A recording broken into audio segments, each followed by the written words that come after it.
artikel. Nah, jadi teks aural ini yang disampaikan melalui suara. Kalau di sekolah, ibu tanya, kalau di sekolah informasi yang disampaikan melalui suara itu di mana? Biasanya di mana? Di laptop ya. Biasanya yang jaga suara itu pakai itu di mana? Di dewan guru. Di dewan guru. Kira-kira kalau ibu suara di mic itu informasi apa yang biasa disampaikan? Istirahat apa lagi? Masuk lagi yang belajar apa lagi? Ya betul. Sekarang kalau ibu kasih contoh, kalau macam ibu bakal kasih pengumuman, misalnya GPSI pengumuman begini, pengumuman disampaikan kepada kelas 4 bahwa besok jangan lupa membawa buku matematika dan buku bahasa Indonesia serta memakai pakaian hitam putih. Kira-kira informasi yang ibu sampaikan itu tentang apa?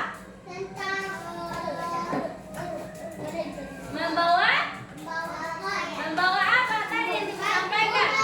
Buku, membawa buku matematika, apa lagi? Bahasa Indonesia. Ya, bagus. Tepuk tangan dulu. Nah, jadi adik-adik, selain teks visual yang disampaikan melalui suara berupa pengumuman itu biasanya juga melalui musik. Nah, ini jenis-jenis dari teks aural. Yang pertama yaitu percakapan langsung, misalnya antara ibu dengan Pak Alim. Yang kedua yaitu pengumuman yang macam ibu telah berikan contoh tadi. Yang ketiga misalnya berita yang dari radio, televisi. Nah, yang berikut yaitu iklan di radio, di televisi. Kemudian ada lagu, misalnya ada lagu apa saja? Ada lagu kakakku, ada lagu pop, ada lagu tradisional. Sudah paham? Itu adalah jenis-jenis teks aural.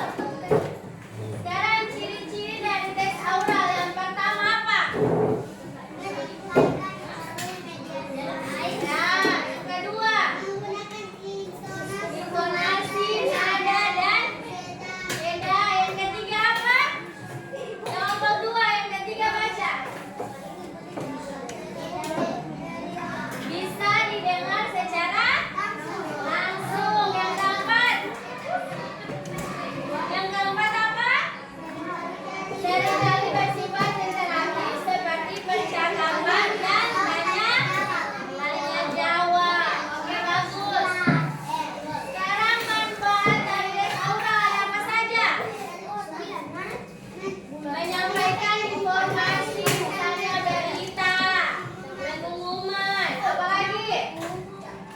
Menceritakan kisah rakyat atau dongeng, apa lagi? Menghibur di sini dia seperti lagu yang menyuarakan musik. Kemudian mendidik, misalnya mendidik biasa di podcast.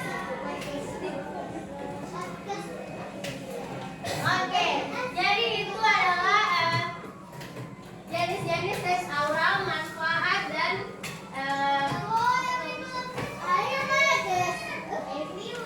ciri-ciri. Nah, sekarang ibu akan tampilkan video. Adik-adik perhatikan ya. Ini adalah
Legenda Lahilote dan Putri Kahyana.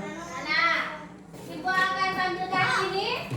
Nah, jawaban yang ada di situ yang akan diisi di situ. Di sini ada jawabannya di video ini. Jadi tonton baik-baik ya. Legenda Lahilote dan Putri Kayangan ini adalah cerita rakyat Gorontalo. Jadi perhatikan baik-baik. Provinsi Gorontalo terletak di bagian utara Pulau Sulawesi. Selain kota Makassar, Gorontalo juga merupakan salah satu kota tertua yang ada di Sulawesi. Provinsi yang dikenal dengan sebutan Bumi Serambi Madinah ini banyak tempat wisata. Salah satunya Pantai Lahilote yang berada di Pulau Sulawesi, Kecamatan Pasaran, Gorontalo. Di Pantai ini ada beberapa pulau bernama Batu Batu Lili Lahilote. Kisah zaman dahulu kala di salah satu daerah hutan Gorontalo sedang selenggara seorang laki-laki bernama Lili Lahilote.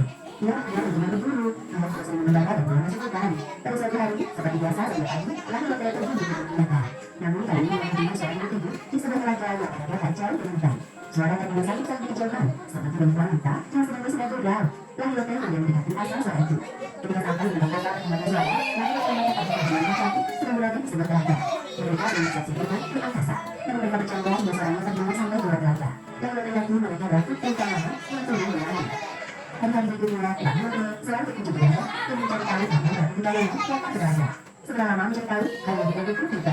Di satu bulan yang jalan, setelah hujan, 7 putri Kayangan itu kembali datang ke Ratu Lanina di mana air jauh itu.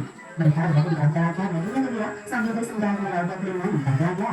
Lahilote sangat terpesona dengan kecantikan para putri Kayangan. Ia tidak bisa menahan kesukaannya untuk menjadikan salah satu yaitu Dimas tersebut menjadi istrinya. Didorong oleh sang tua, ia mengambil salah satu selendang mereka dan membawa pulang. Setelah menemukan selendang, Lahilote kembali ke telaga dan mendapati sang putri Kayangan sedang bingung mencari selendang yang hilang. Kesempatan itu belum tidak dilewatkan Lahilote. Siapakah kedatangan Adinda? Sedang mencari apa di tengah telaga ini? Namaku baru dilawat, aku sedang mencari selendangku. Entah bagaimana selendang itu tiba-tiba hilang. Aku tidak bisa kembali kepada saat tanpa selendang itu. Lahilote kemudian menuju dari wajah dilawat untuk mencari rumahnya hingga selendangnya itu bisa ditemukan. Lahilote tidak memiliki pilihan lain, akhirnya setuju dengan usul Lahilote. Lama tinggal di mana Lahilote, Lahilote akhirnya bersedia menikah dengan Lahilote. Namun setelah 1 tahun berselang, Lahilote mulai merasa kelelahan dengan pekerjaan-pekerjaan rumah yang dilakukannya. Lahilote akhirnya menggunakan kesaktiannya untuk meringankan beban pekerjaannya. Suatu hari, sang suami curiga melihat Aji dengan yang tidak pernah berguna, meski setiap hari istrinya memasak nasi. Ia pun mulai mencari tahu. Pagi hari, ketika istrinya pergi keluar rumah, ia membuka di piring dan melihat ada harga sebutir beras di dalamnya. Betapa ketika Lahilote melihat hanya harga sebutir beras dalam piring, ia pun segera memanggil istrinya. Adinda, apa yang memasak? Kenapa hanya memasak satu butir nasi dalam piring itu? Karena maafkan aku, selama ini aku memang memasak ikan nasi dan menaikkan kesadaranku. Aku lelah dengan pekerjaan ini. Karena Lahilote sudah mengetahui kesaktiannya, Lahilote harus menerima nasib dan kehilangan kesaktian dirinya. Lahilote kembali bekerja keras melakukan pekerjaan-pekerjaan yang dulu.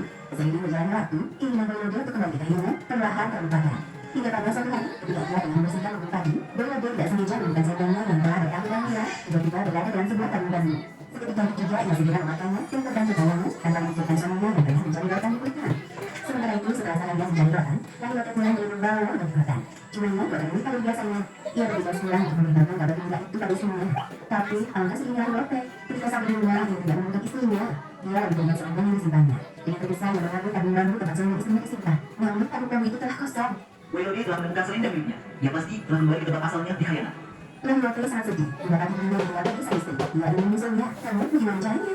Semakin dipikirkan, Lahilote semakin sedih. Tidak berselang lama, seorang laki-laki dari suku Polahan yang tinggal dalam hutan datang menemuinya dengan membawa rotan putihnya malah. Menggunakan rotan ini untuk menemui istri di Kayangan. Apa ini? Apakah aku bisa menemui istriku dengan menggunakan rotan ini? Tentu saja, coba. Tanpa bertanya lagi, Lahilote segera menerima rotan putihnya malah. Jadi, Lahilote bisa terbang ke Kayangan untuk langsung bertemu kembali dengan istrinya. Kakanda, bagaimana mereka bisa kembali ke sini? Aku diberi rotan ini untuk menuju Kayangan, Adinda. Di dalamnya mereka berbahagia tanpa kehilangan apapun. Hingga pada suatu hari, ketika Lahilote sedang menjadi pintu di kepala Lahilote, ia melihat beberapa helai rambut milik suaminya mulai berubah. Namun, Lahilote terkejut dengan kepala melihat uban di kepala suaminya. Ia sadar orang yang berubah tidak boleh tinggal bayangan. Karena di dalamnya para penghuni akan selalu muda, tidak pernah tua sepanjang masa. Maka orang yang berubah atau berubah menjadi tua tidak boleh tinggal di sana. Kakanda, maafkan aku tidak bermaksud manusia menjadi kalangan. Ketika dari kalangan, tidak boleh ada satu pemilik kalangan yang berubah menjadi semua. Mohon, tidak boleh. Aku tahu, Adinda. Kayangan membuka tempat. Aku pamit untuk bumi, Adinda. Namun hingga Lahilote harus melayani pernikahan karena harus berpisah dengan sang suami. Ia benar-benar harus melewati kepergian suaminya. Sementara itu, di bulan hati, Lahilote turun ke balik bumi menggunakan sebilah kapak. Namun tidak pantas hidup di kalangannya. Sesampainya bumi, Lahilote bersumpah pada dirinya sendiri. Di ketua umurku, berbatas pantai Kohian berujung Lengkapan. Terdapat nanti aku akan bertempat di sana sepanjang zaman. Selesai bersumpah dengan seluruh kesedihan dan jiwa yang mendalam, pelaku akan menginjaknya hingga 10 tenaga hingga berdarah dan meninggalkan bekas pada sebuah batu. Hingga sekarang masyarakat bisa melihat sebuah batu seperti telapak kaki di pantai Bohe, Gorontalo. Batu itu diberi nama Batu Yogi Laki-Laki oleh masyarakat sekitar pantai Bohe. Tujuan dalam batu memberi kita nasihat agar sebuah kegiatan sebuah cara yang terbaik untuk mencapai keinginan. Akhirnya ketika keinginannya tercapai, justru menjadi petaka bagi dirinya sendiri.